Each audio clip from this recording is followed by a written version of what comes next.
Welcome everyone to Tales from the 90s, your retro time machine back to my favorite time period, the 90s. Now if you're with us a couple weeks ago, we went just about as far as you could get into the 90s. We went to December of 1999. This week, we're going back as far as you possibly could go. We're going to January of 1990, so let's go. Viewer warning. The following program contains material that may be too intense for some viewers. Parental discretion is advised.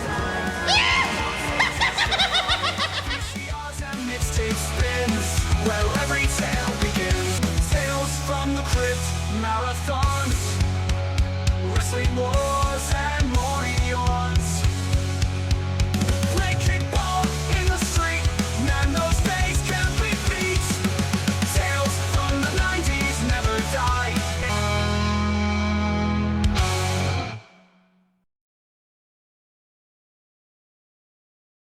Yeah, and if you've never seen this before, I randomly pick a year and a month of the 90s to talk about at length. Like I said, I randomly pick it. So it wasn't like, well, I'm decided to go 1999 here, I'll go all the way back. It just happened that way. Sometimes things on this channel happen that way. Like sometimes I'll be covering a month that it's the actual month I'm recording it in. By the way, this is January 1990, but I'm recording in March of 2026. So anyway. Like I said, that's what our episode's about. We do have bonus episodes once a month where I kind of can just talk about any topic I want. Just released one last week. I ranked my favorite kids movies from the 80s and 90s based on some different categories, and then like a top 5 overall. That was fun to do. Next month, being obviously a huge wrestling fan, being WrestleMania season, I'm going to do my top 10 WrestleManias of all time and then give my worst WrestleMania of all time. And again, it's just my list. People can agree or disagree. My number one's probably going to be predictable if you're a wrestling fan and you have your opinions on WrestleMania or seen other people's opinions. Mine won't be any crazy oh, I think WrestleMania 2 was the best one. But anyway, that'll be out April 3rd, which will be the first Friday of April. And been putting out a lot of music. Just released a Christian single. It should be on all the streaming platforms. If you want your own, I'm not selling it. I'll send it to you in an email or something. Just contact me on Facebook or on YouTube or wherever you can find me. I'll send you that. But you can find it on streaming. If you want to look up my music, you can just find me on there and save the artist thing or however you do it. It's on all of them, so they're all different. I actually don't even use streaming myself, just sometimes in the background. But I'm old school. I got my CDs burned onto my computer, and that's what I listen to it on. So anyway, that's just cheap plugs of that. Sorry I haven't been doing a lot of videos on this channel. I know I used to be tons of videos, but kind of been scaling back to try to focus on the main things. Like this podcast is probably the main thing on this channel. But anyway, we're going to get started. Like I said, this is January of 1990.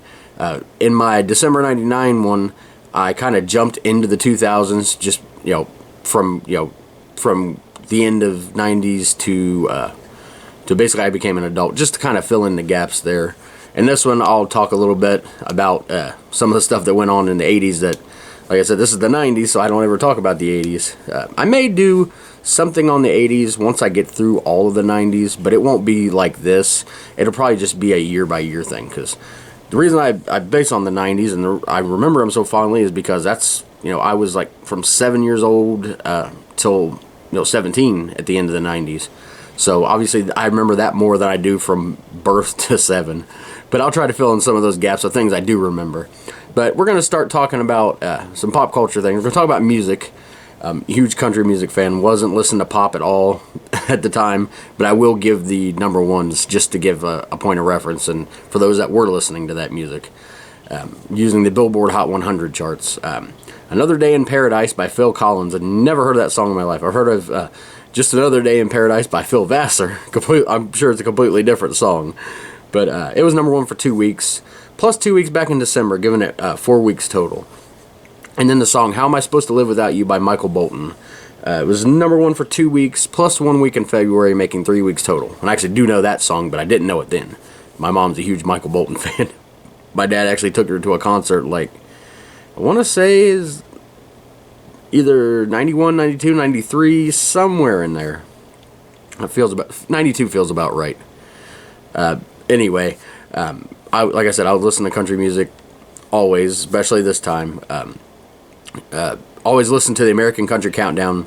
Came on every Sunday morning from 9 till noon. They count down the top 40 songs of the week. Bob Kingsley was the host. Man, I remember his voice so well. But the number ones were Who's Lonely Now by Highway 101, which I like that group, a few of their songs. That song I don't particularly care for. But then next is number one is Keith Whitley's It Ain't Nothing. This is after Keith had passed away, and this is probably not one of my favorite Keith Whitley songs. I like more of his, slower stuff, the more heartbreak stuff, of course, because that's right in my wheelhouse of music. But yeah, this is out after Keith had passed away, and still number ones, and people, and before anybody says, oh, it's just because he died, they felt sorry. No, he was, he was making number ones before he died. I have no doubt this song would have been a number one, dead or alive, And then finish off the month with Clint Black's Nobody's Home. One of my favorite Clint Black songs of all time. It was number one for 2 weeks, plus 1 week in February for 3 weeks total. And to show you the difference in the music and the charts and stuff, pop music, it was normal to see a song number one for 14, 15 weeks, it seems. And country, it was rare to have multi-week number ones. Just, I don't know if it was a different format, because it's one genre versus pop, where you have rock, you have rap, R&B, metal, everything kind of making up that chart. I don't know why country songs at the time seemed to have shorter runs at the number ones, or just because it was so competitive. But anyway, this is the first 3-week number one since Randy Travis's in 1987, probably his signature song, Forever and Ever, Amen. And then there was an album that was released this month that was a pretty good one. I actually don't own the album, but know the singles from it. It was Ricky Van Shelton's RV3, which of course tells you it's the third studio album. This album went platinum and was a number one album on the country charts. And I'll go through the singles that were released. Statue of a Fool, that is an all-time song. It went to number two. Of course, the most well-known version was by Jack Green back in the 60s. He had a massive number one with that one. I've Cried My Last Tear for You went to number one. Great song. I Meant Every Word He Said went to number two. For some reason he didn't put that on his greatest hits, even though Statue of a Fool only went to number two. It's weird how labels decide what goes on a greatest hits or what doesn't. Like, you'd think a number two would go on there, considering other songs that ranked lower made the thing, but anyway. And then Life's Little Ups and Downs, which I'd never heard that song, or if I had, it was as a kid and don't remember it now. It went to number four. And then he also did a cover of the Roy Orbison classic, Pretty Woman, which I remember hearing on the radio all the time, but according to the Wikipedia, it says it was never a single. Although I don't know if maybe they just played it in certain markets. Like, I grew up in Cincinnati, so we were listening to B105. And some stations will release songs that weren't, meant to be singles, just because, a lot of people are calling to hear it. But I thought I remember seeing a video for that too. I don't know.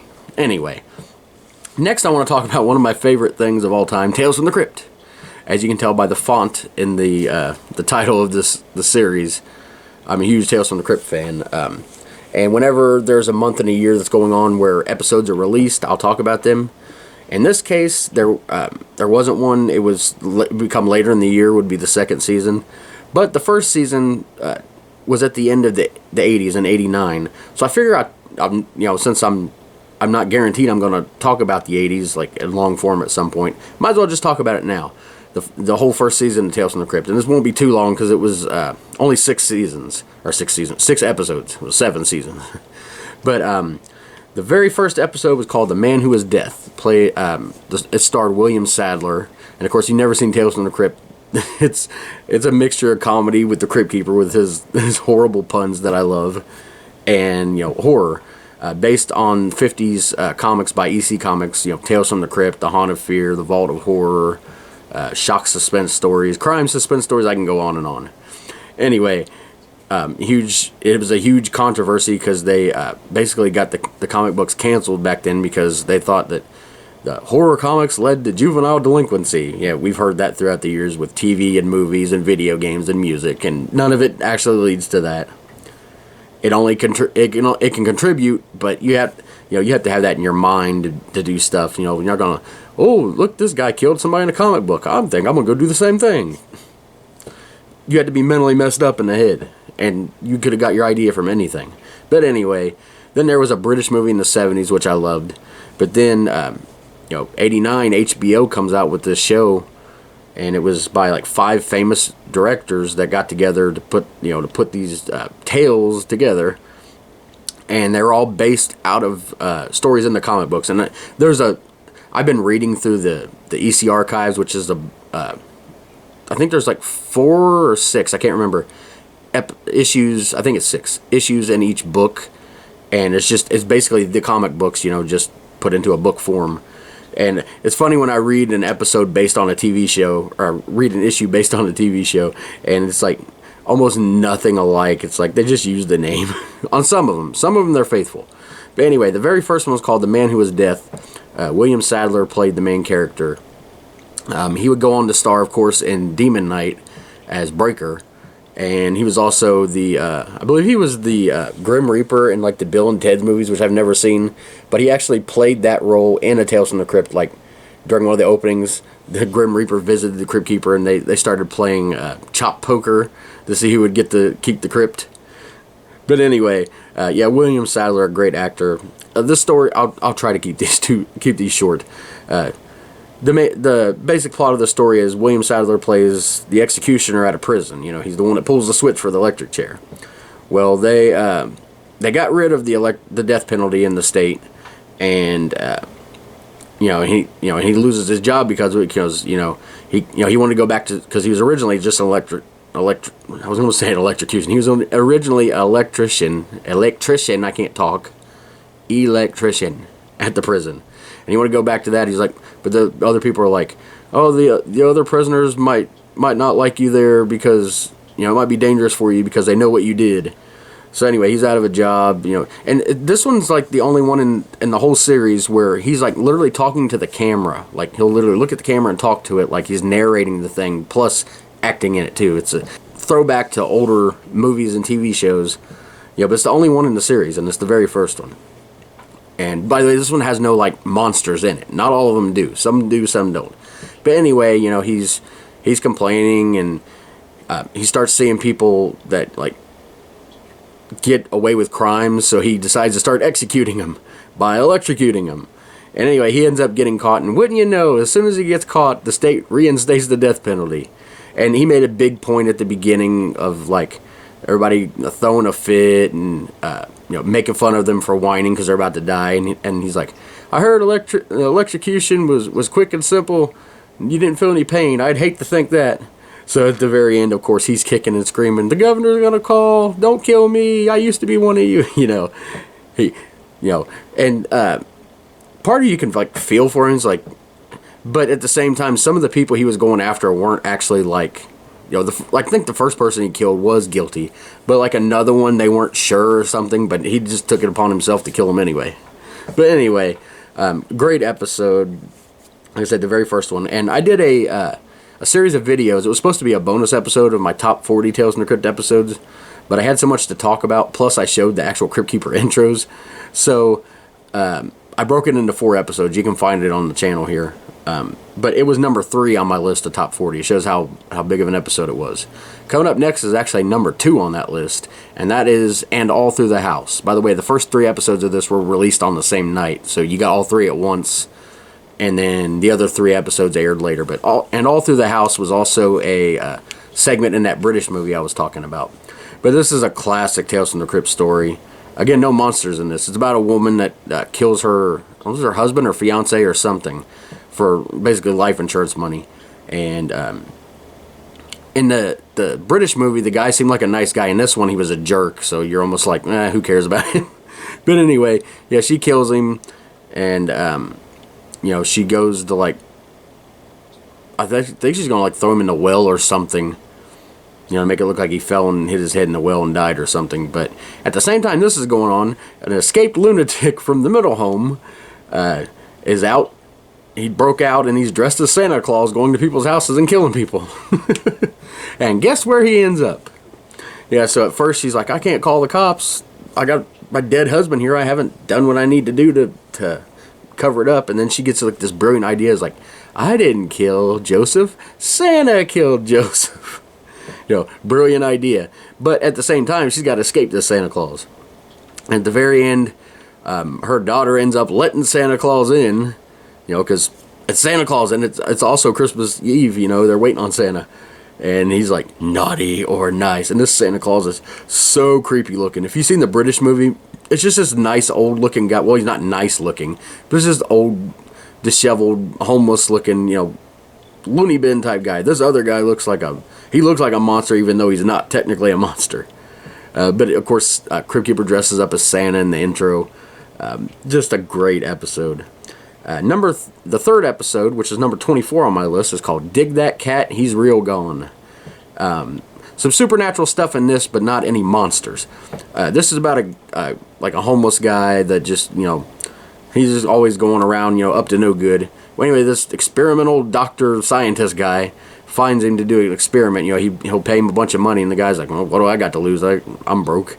So basically what he does is he's implanting like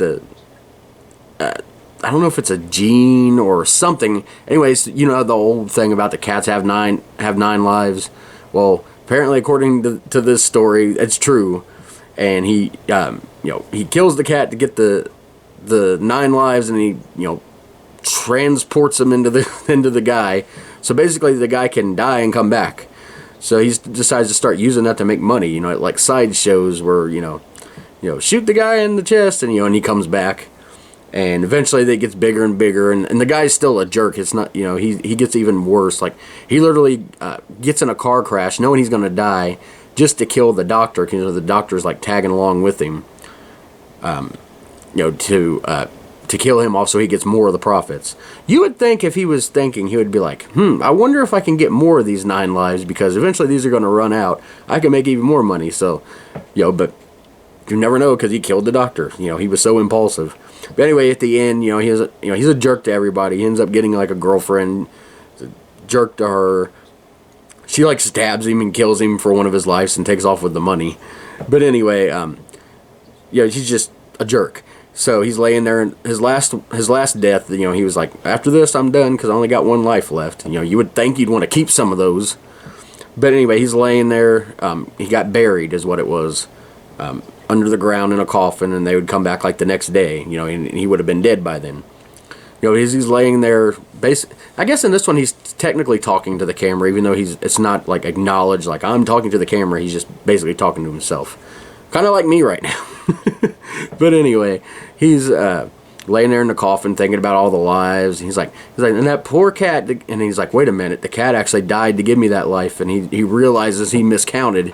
And he's already ran through his lives, and this last life is all he's got. So he's banging on the coffin, and nobody will let him out. And there's a cat at the top sitting on the top of the mound of dirt that meows and runs off. So a classic Tales from the Crypt. You get what you deserve, as you can see in almost all of them. That's the twist ending is always great, and everybody normally gets what they deserve.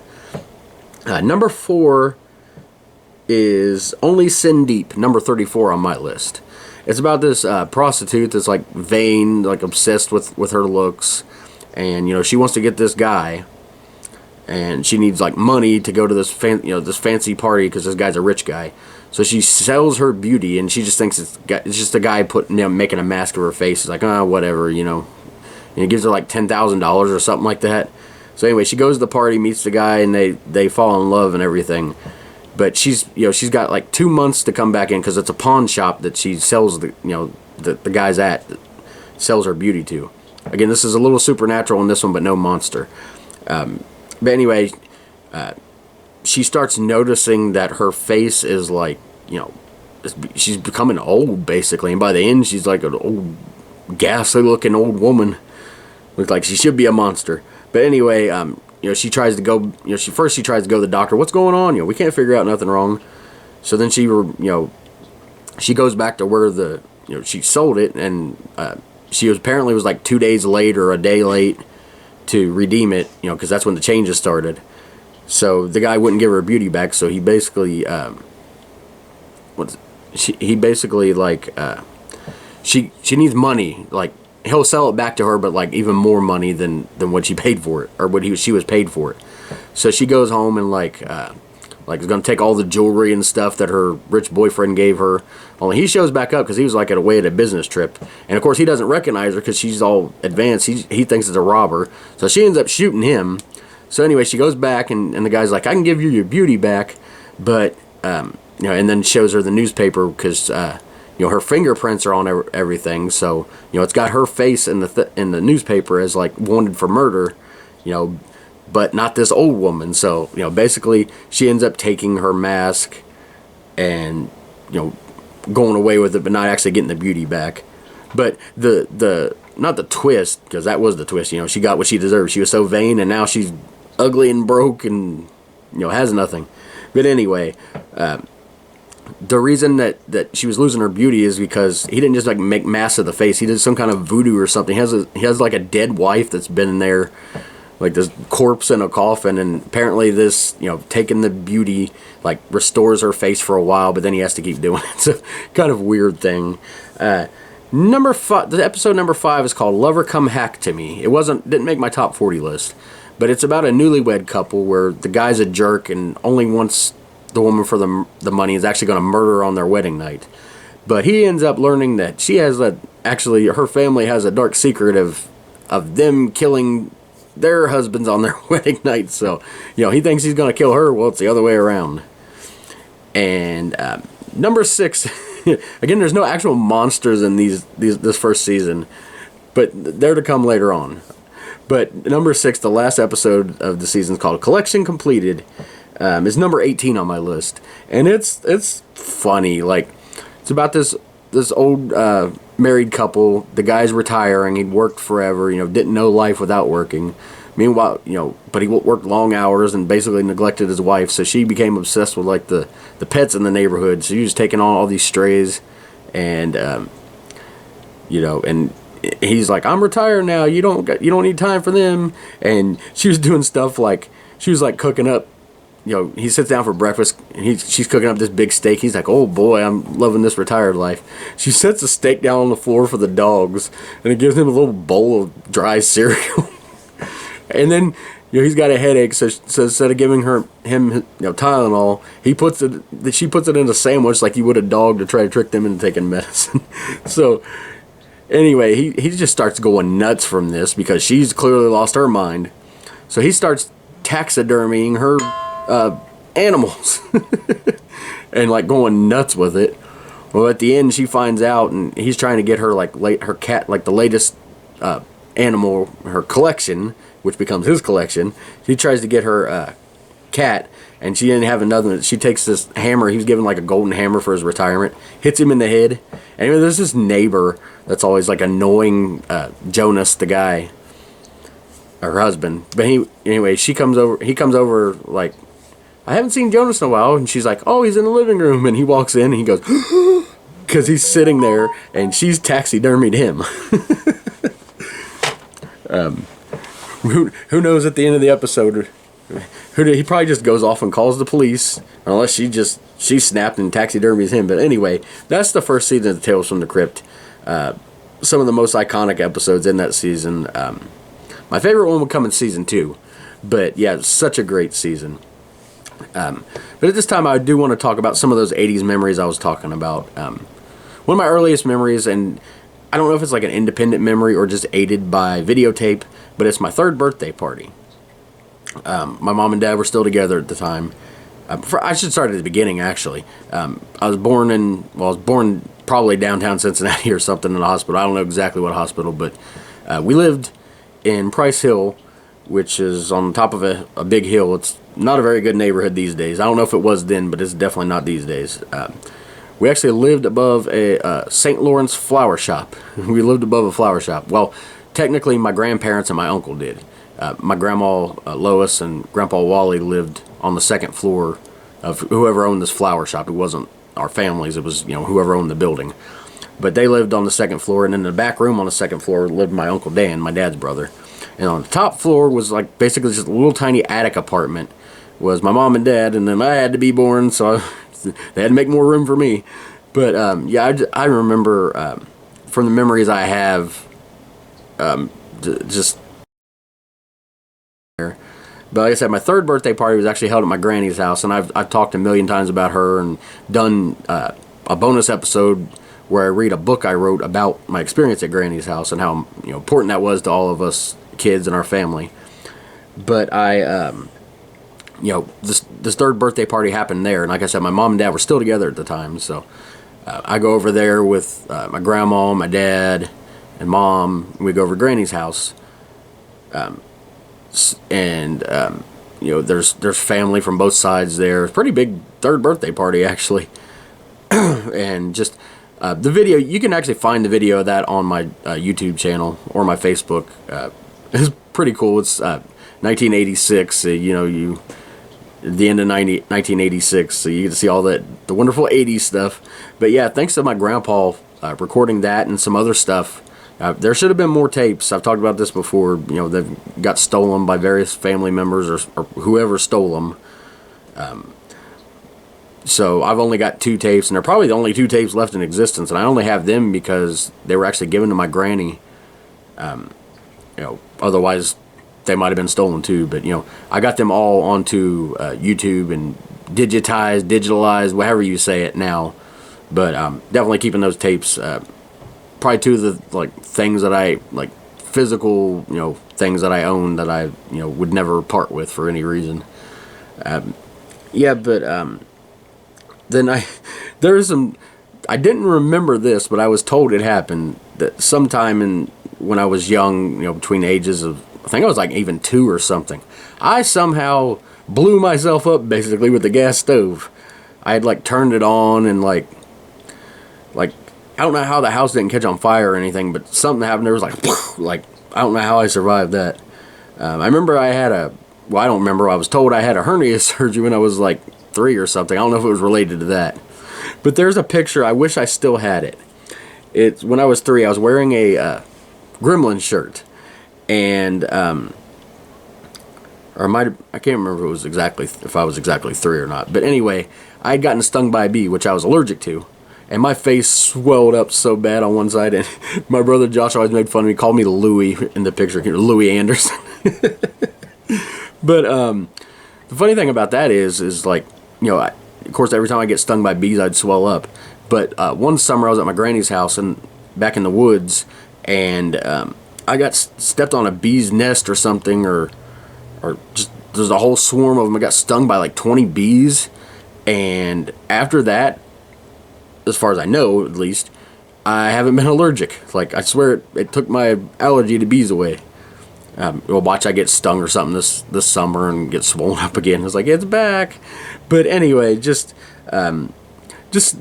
memories like that. Sitting on my grandpa Wally's lap, listening to whatever he'd put on. Got my love from Alabama from him. Their very first album on on RCA Records, My Home's in Alabama. It was actually their 3rd album, but the first 2 were independent. Anyway, he would play that CD nonstop, play his records. One of his favorite was I don't know what genre it would be, just pop, but just older. It was Engelbert Humperdinck. Yes, that's his name, Engelbert Humperdinck. And he would play his songs. I think his biggest song was called "Please Release Me." I think even Elvis did a version of that, which is the funny story in itself. But yeah, I would sit there and listen to that. The funny thing about Elvis is I was so obsessed with Engelbert Humperdinck, and by this time obviously Elvis was dead, but I didn't know who Elvis was. Elvis, what is that? But they had a concert special on, like I said, he'd been dead, but it was an Elvis concert special. And because his voice and Engelbert Humperdinck's voice were kind of similar, they just, I didn't want to watch it. I wanted to watch probably a scary movie, a Montner movie as I called him then. But they were my mom wanted to watch the Elvis concert. So my dad tells me, it's Engelbert Humperdinck. And I'm okay. And I sat and watched it and thought it was him. But yeah, I would sit on his lap and he would sing to me regular songs and funny versions of songs, which my dad would later on do. And people wonder why now I just go around making up my own words to music. I literally grew up listening to it. It's ingrained in my head that if you hear me like just sing along to a song, 9 times out of 10 I'm making up words and not even singing the original. But anyway, man, there's so much about that time that and then like I said, my parents did split up. I don't know exactly when, but my brother Josh was born in '88 in April, so it had to have been by then because he has a different dad, and I've talked about this briefly before, or not briefly, at length. I think I'll mention it briefly. There's a guy named Joe. I don't exactly remember. I think we might have lived in Norwood. My first time living in Norwood, but then we'd soon moved to Kentucky, near his family and backwoods people.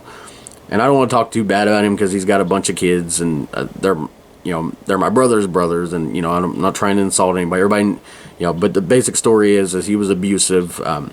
He hit me in the head with a broom one night when I was like 6 or something, I think.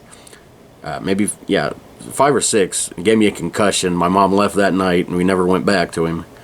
But anyway, and then we moved in with Granny and that's what I believe that's where I was living at this time, January of 1990. But yeah, not a good time there, but I'm glad my brother Josh and Travis were born because of that. And it's one of them things, get past it, who cares now? But that's kind of what was going on, and I would have visits with my dad. My grandpa would pick me up and we'd go up there, and I would draw. He had this desk with all these markers and pens and like the most amazing stuff. Like as a kid, those old almost like spray paint markers. The ones you shake and like you smell too much and it gives you a headache. He had those, and he had stamps and just all kinds of stuff at this desk. It was like my favorite thing to do when I was there was either sit at his desk and create something or sing along to music. He'd record everything. Like I said, I wish all these tapes still existed, but he would just record me sitting there drawing or playing with a toy, or like I said, listening to music. He would set up. I had this guitar, and of course I didn't know what I was doing. I was just going into it, but listening to music. Billy Joe Royal was another one. I got to mention him. He's an artist from the '60s. That had a resurgence in the 90s, like country music. But his biggest hit of all time, I think, was Down in the Boondocks. He also did Cherry Hill Park back in the 60s. Those are both 60s songs. But anyway, I would sit and listen to the oldie station with my grandma Lois. And by the way, she was a huge Nintendo fan. She was always playing the Mario games, and I had to sneak out in the middle of the night just to play them because I knew during the day she'd be on the game the whole time. But we would sit there in the morning, the oldie station. She would actually call in and request Billy Joe Royal, Down in the Boondocks, and give my name, and they'd say my name on the radio, and I thought that was just the coolest thing in the world. But like I said, in '89, Billy Joe Royal would become a country singer basically, and Grandpa Wally had one of his albums, and I would he would put it on, and I would stand there and sing in front of the camera like I was giving a concert. That video can be found on here too, but man, just not a ton of memories like I do have in the 90s, but the ones I have, all such great memories. But anyway, we'll move on. Speaking of video games, just a quick note, I was looking up the top selling game of the month, and it was actually Tetris for Nintendo and Game Boy. And that's like one of my wife's favorite games. I'm okay with the first few levels of Tetris, but after that, and it starts getting faster, I crap out, I panic, and end up getting like the big line up the middle of just all stacking there, and it's like, well, we're done. It's one of them games I'd play every once in a while, but since I don't get very far in it, and it's kind of repetitive, it's just like, don't interest me too much. Not that it's a bad game, but. And we're going to move on now and talk about wrestling, one of my loves of all time. Couple events. This is kind of just a WWF month. They didn't have a WCW pay-per-view or Clash of the Champions, their big events. But WWF held their Saturday night's main event. It taped early in January, but it aired January 27th from Chattanooga, Tennessee. And the main event was Hulk Hogan and Ultimate Warrior defeating Mr. Perfect and the Genius. And of course, this is the year, a couple months later at WrestleMania, Ultimate Warrior would actually beat Hogan for the title. But in between then, they had the Royal Rumble, January 21st, 1990, from Orlando, Florida. And this is the third Royal Rumble, and Hogan actually won the main event, which was the Rumble match. Which you've never seen it before. It's a battle royal. You got to throw your opponent over the top rope. Has 30 men. 2 men start in every 90 seconds or 2 minutes, depending on the time period of however long it was. Anyway, you probably know about the Royal Rumble. Anyway, Hogan won it, and at this time there was no actual prize for winning the Royal Rumble other than just winning the match. Next year, actually, 91 is where they would start. The winner gets a title shot at WrestleMania, and then that's when Hogan just beat Sergeant Slaughter at WrestleMania 7. Yeah, but this year there was no prize, and of course 92, the title would actually be vacated and held up, and Ric Flair actually won it in the Royal Rumble, which I believe has only happened twice. But anyway, yeah, that Hogan won the Royal Rumble, and there was like no, he was already champion. So, there was no reason, nothing on the line at the time anyway. But it was a great idea to actually add that stipulation where, the winner gets a, title match at WrestleMania. It definitely gave the Royal Rumble importance. Of course, it's one of WWF's and wrestling in general biggest matches of, all time. Fans love it. Besides, the fast-paced action and who's coming out next, it's also, who's actually in it. All the surprise entrants that they have every year. Everybody, gossips online. It's going to be this person, it's going to be this person. And, if it's not the person they wanted, they're disappointed. But anyway, some more wrestling news. The CWA, the Continental Wrestling Association, I think so, and the WCCW, which was World Class Championship Wrestling, merged on January 1st to become the USWA, which was, then owned by Jerry Lawler and Jerry Jarrett. But later in the year, the World Class would actually, who owned like 40% stake in the company, they actually decided to pull out of it. So it was just the CWA as the USWA, and they would go on to about 96 till they started between WWF and WCW's Monday Night War plus ECW heating up, they really couldn't compete. I remember seeing them on local channels every once in a while. One time in particular I remember was, I can't remember the year, but it was the time the second Jurassic Park was out. Got to see the first in theaters. The second one I was grounded, so I had to stay home by myself. But I caught USW, it was a Saturday night, so I caught USWA on TV, and I had seen some of these, some of the names that I'd seen in WWE had a talent exchange because Jerry Lawler had a controlling interest in it. Plus he was WWF wrestler and commentator at the time. But yeah, I think I remember seeing like The Rock when he was down there before he was even Rocky Maivia, before anybody even knew who he was. And his name was Flex Cavana. But yeah, like I said, they went out of business about 96. There was one title change this month. On January 2nd, Arn Anderson defeated NWA World Television Champion the Great Muta on the NWA Power Hour to win the title for a second time. And then more news for the NWA. In January, Sting actually joined the Four Horsemen. It was the time period when the Four Horsemen were faces, good guys. But, of course, Ric Flair being the NWA World Heavyweight Champion, Sting ended up wanting a shot, or I believe he won a shot or something, but instead of declining, he accepted the shot, so he'd have to face the leader of the Four Horsemen. And at first they were all like, oh, it's going to be a friendly competition, but then, of course, all the Four Horsemen turned on Sting, and it wouldn't be the first time that actually did, or I shouldn't say, it wouldn't be the last time, I should say. Yeah, it happened again later on. Sting never learned. But anyway, some very fun wrestling memories there. Now I want to talk about some kids' meal toys from January of 1990. The first one that actually came out in the end of '89. It was actually a toy they had for a couple months, but it's McDonald's Happy Meal toys, Funny Fry Friends. These were a set of 10 characters. They were sort of like Mr. Potato Head knockoffs, kind of, but like with crazier stuff to like attach to the little fry buddies. Pretty cool stuff.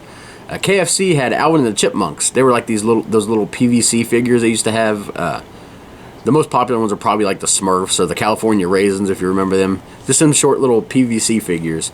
But these were from Alvin and the Chipmunks. Of course, their 80s and 90s cartoon. Love that so much. Taco Bell had these big Formula One race cars. They're not big, but bigger than a Matchbox. or a Hot Wheels type car.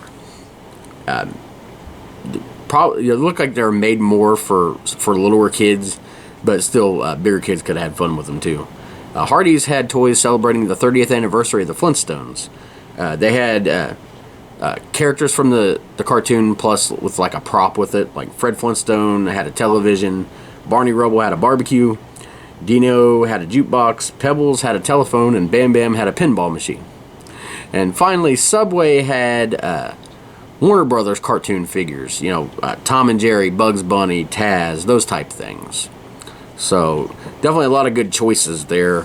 A lot of figures, and the ones that are probably the best were those Funny Fry Friends. It'd have been fun to actually get all those and make all kinds of different crazy characters. But talk about sports now. Of course, the NFL, the NFL playoffs are going on at the time. Of course, this is from the 1989 season because we're in January. They already had the wild card round, but the month starts with the division round, which was, of course, the second round. The AFC, the Browns defeated the Bills, and the Broncos defeated the Steelers. And in the NFC, the Rams beat the Giants in overtime, and the 49ers blew out the Vikings. And then, of course, the AFC Championship game, the Broncos beat the Browns. And in the NFC Championship game, the 49ers blew out the Rams. And then, of course, that all culminated in Super Bowl 24, which was held in New Orleans, where the 49ers absolutely destroyed the Broncos, 55-10. I mean, the 49ers went on a tear in the playoffs. The Bengals, my team, actually finished the year in last place in the Central, but not like a terrible record. They were 8-8, so they were 500. And, of course, the year before was actually when we were in the Super Bowl and lost to the 49ers. The second time we were in the Super Bowl, and the second time we lost to the 49ers. And, of course, just recently in 2021, we lost to the Los Angeles Rams in the Super Bowl. So, if we get back to the Super Bowl, hopefully we're not seeing a team from California because we're 0-3 there and 0-3 in the Super Bowl. A little bit of football news because, I'm a big Ohio State fan. For 1990, which was, of course, the 89 season, like I said, University of Miami won the national championship. Ohio State didn't have the best year. They lost its bowl game. They got blown out, actually, by Auburn in the Hall of Fame Bowl and actually finished the year 24th in the rankings. So not a very good year. And then I know it's not baseball season yet, but a little bit of news from the baseball world. Joe Morgan, which was, of course, played for the Cincinnati Reds during their championship runs in the 70s with the Big Red Machine, and Jim Palmer both got elected to the MLB Baseball Hall of Fame. Not too much to talk about next. See, when it comes to the 80s, some of the information's harder to find, plus not as much going on. It shows you really not as much going on in the world. Like if you look at the category of wrestling, there's only a little bit going on. If you look at the one I did last time with 99, you had the ECW pay-per-views and events. You had the WWF pay-per-views, the WCW pay-per-views, different title changes. I guarantee you I talked probably about 20 minutes in that December 99 video. And this one I spent maybe not even 5 minutes maybe on talking about wrestling because, like I said, the world just moved a lot faster at the end. It's not just not having a lot of information to look up. It's just, that's all the info there was because that's all that happened.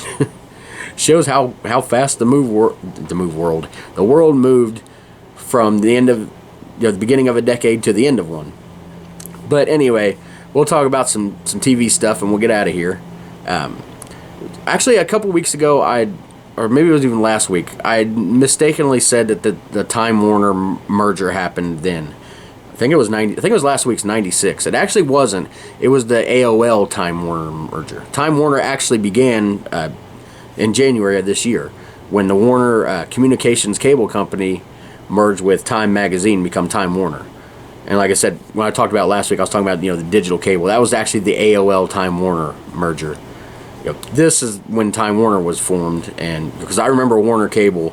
I remember first this big square, and each channel had a button, and you'd push it down. It would however many channels were on there, and then of course later on, with a cable box with a wire, and that was actually attached by a wire. Actually a remote with a wire. I'm from those days. But then they had a smaller one with this remote, and it's like this plastic, and you had to really push it to get the buttons to work. And then, of course, digital cable, you come out with the crazy-looking remote later on. But, yeah, Time Warner was actually formed then. I mistakenly said last week. And there was a big debut of The Simpsons, which actually had its first episode, which was like a Christmas episode in December. But the actual like series with like the opening theme and everything started in January. You know, it had that, of course, that Simpsons, that iconic opening, The Simpsons, and and I think they ended up changing like what they did in the opening in later seasons. But it's still, that was that was the very first time that happened. And of course, The Simpsons is still on the air. Geez, how old was this? 2002. I don't even want to say it. It's like 36 years ago. Boy, do I feel old. But last thing I want to do is I'm going to take a look up at the Nickelodeon lineup and then talk about the TGIF lineup, of course, and then actually be done for this week. Nickelodeon lineup, of course, starts at the info I have. They actually have, everything that was on. And, of course, we start at midnight, which is, of course, Nick at Night at the time. Then we got the Donna Reed Show, Make Room for Daddy. I don't know if I've even mentioned that on here before. I've never seen it, but I don't know if I've even seen that on here before. Bewitched, which is one of my wife's favorite shows. Mr. Ed, I love that one. Car 54, Where Are You? Rowan and Martin's Laugh-In. My Three Sons. Donna Reed Show again, and then Make Room for Daddy again. The Ann Southern Show. I don't know what that is. And at 5, we've got, starting to transition to kids stuff. But they actually did it good here because it's still a Nick at Night, but also made for, kids, is Lassie. Lassie, the classic show. And then at 5:30, we got Dennis the Menace, which is probably the classic TV show. And I'm seeing a bunch of stuff on here I don't recognize. What the heck is that? Something in my mouth.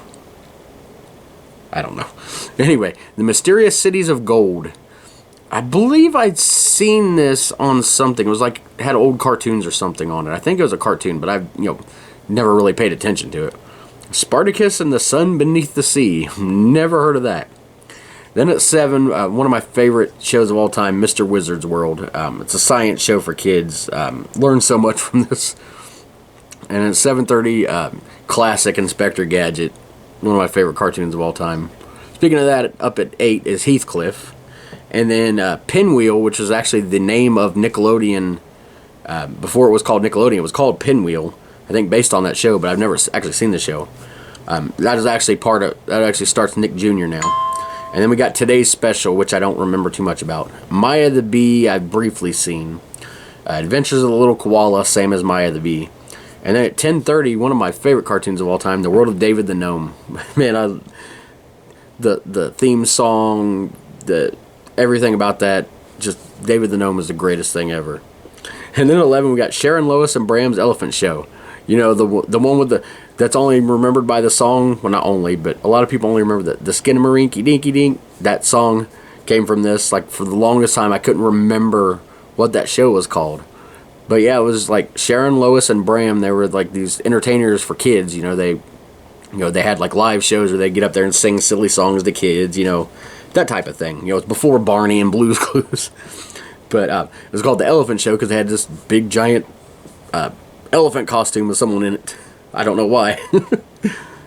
But then Eureka's Castle, the like Muppets basically. One of my favorite things ever is Eureka's Castle. I'm still it still blows me away to find out that like R.L. Stein of Goosebumps fame was actually one of the people that created the show. Although if you look at the show, it makes sense. And we got Fred Penner's Place, which I don't remember as much, but but from what I do remember, it's like the Elephant Show, the same type of, he's like entertainer for kids, singing songs and stuff like that. Then we got Noozles, which I don't remember. Pinwheel again, Today's Special. And then we're back to regular Nickelodeon. We're back with Lassie. Count Duckula, classic. Super Sloppy Double Dare, because regular Dare or Double Dare wasn't enough, so now we had to get Super Sloppy. And of course, my favorite version of Double Dare was probably Family Double Dare. I like the format of the show with the families as opposed to like the two kids versus the two kids. I thought that one worked better with 4 people and being a family. We got Heathcliff again.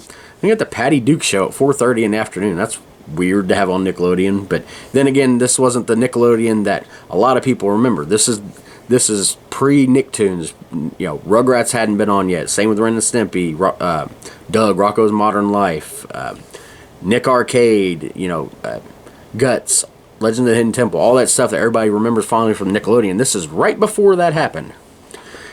Speaking of that, you can't do that on television. One of the very first Nickelodeon shows, it was a variety show from Canada, sort of like an All That or Saturday Night Live. I hate that show. Or Mad TV, one of my favorites.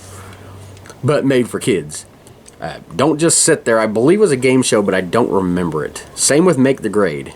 Then at 7, we got Inspector Gadget, and then we end the day for kids with Looney Tunes on Nickelodeon. Of course, a great way to end the day.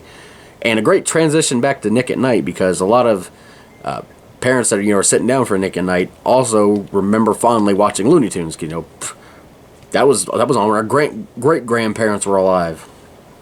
But then we go back to Nick at Night. We go back to Bewitched, Mr. Ed. Oh no, not Green Acres. I say that because every time, for like the longest time, the Green Acres theme song would get stuck in my head once a day, like out of nowhere. And I hadn't thought about it in a while, and there I seen Green Acres, and it's already playing in my damn head. Thank you. I'm going to be hearing Green Acres all day, and making up my own words to it. But anyway, we end with, we got Car 54, Where Are You? The best of Saturday Night Live. Mick Jagger and the Rolling Stones were on this one. Well, two things I love, the Rolling Stones and Saturday Night Live. That would have definitely put me to sleep at 10 o'clock at night if I had already... I was sleeping then. SCTV, another thing like Saturday Night Live, I just did not get the jokes to. Even as an adult, I don't get the jokes to that or Saturday Night Live. It's just boring to me. Rowan and Martin's Laughing, and then end the day with like classic show My Three Sons. Yeah, but that's our Nickelodeon lineup. It shows how different Nickelodeon was compared to what people fondly remember from the 90s the most. It was still 91 is when the Nicktoons started and started getting more of the game shows that Nickelodeon's famous for. But yeah, 1990 definitely, right before that heyday started. But I do want to talk about TGIF right before we get out of here. Of course, TGIF, the ABC's Friday night lineup. The lead show was at the time was Full House. They were on season 3, really starting to become a big popular show. It was so popular they ended up moving it to another night. Because Friday nights weren't the biggest ratings nights. Because they made this for kids. Obviously the bigger ratings are for the adult demographic, the 18 to 34, 18 to 35, whatever it is. But they eventually would move Full House to that because a lot of families were watching it, not just kids. But at this time it was the main show. And then the second show was Family Matters. They were in their first season, and in fact the episode before December 89 was the very first episode with Urkel in it, who was not meant to be anything more than just a one-time character. Then they brought him back as a guest star in a couple, and then finally there's like, okay, people are obsessing about Urkel. Let's make him a main part of the cast. Good decision, because I don't think Family Matters would have went on as long as it did without Urkel. I think maybe they relied on him too much, and the episodes got a little too crazy near the end with with all the different, getting into the costume, not the costume, but he'd get in there and it'll become Stefan and the karate Urkel and this Urkel, and they got a little too crazy with the science fiction stuff, but still at the same time, I don't think they would have been around. Not that they didn't have good stories and stuff, it's just it wouldn't have been such a long-running thing, I think, without that Urkel. He just completed that show. Perfect Strangers, which is actually where Family Matters spun off of. Harriet, the mom, was actually worked I think at a hotel or something for in the show Perfect Strangers, and they spun the Family Matters off of that. And then the final show was Just the 10 of Us, which I've never seen before. They were in their third and final season. But I feel like this episode flew through because, like I said, not as much stuff going on in 1990 as there would be at the end of 1999. But still fun to talk about all this stuff, talk about some of my favorite memories that I do remember from back then. Some with video aids, some with just remembering. I got the member berries. That's a South Park reference. Anyway, next week we'll be on episode number 71. We're jumping ahead, kind of in between there, in between the end of the decade and millennium and beginning. We're going to December of 1995. This will actually be our 8th trip through 1995, and I plan on when I get a full 12 episodes, once for every month of the year for a year, then I plan on doing one final episode of that year where I talk about stuff like with music, I'll give awards and stuff for the year. Wrestling, I'll give like the year-end awards. Sports, I'll just recap who the champions were through the year. I'm not doing like a clips episode of like, just showing what I've already done. I'll make a whole new episode, but it'll just basically, we'll recap the whole year. But anyway, that's then. Like I said, this will be our 8th trip through 95 next week. At the time, I was 11 years old and in 6th grade. So that's December 1995. That is next week, and we'll see you then. And now, I predict the future. Next week, you'll be in the same time, same place, same station, for another hideous, hateful haul of horror.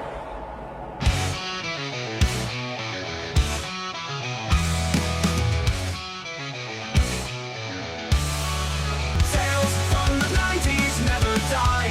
In our hearts they testify. VCRs and mixtape spins, where every tale begins. Tales from the crypt, marathons, wrestling wars.